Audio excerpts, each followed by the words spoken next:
Hello guys, welcome to another video on how to clone an event on the TKTBY platform. Log into your TKTBY account. Click on Events, then select Manage Events. Click on Clone Event. Then, enter basic information about the event, such as the event title, event type, event category, event start date and time, event end dates and times, required age, etc. Upload the event banner and other event-related images from your computer. Click on the Next button. Enter the event location, country, state, and city. Then click on the Next button.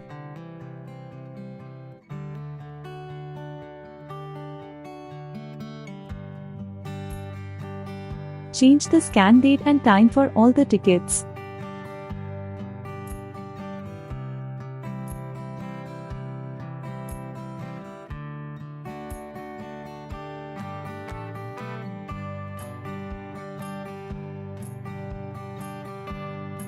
Then click on the Create.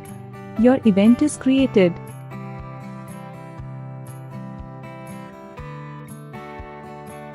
Thank you for watching. Subscribe and follow the TKTBY for more updates.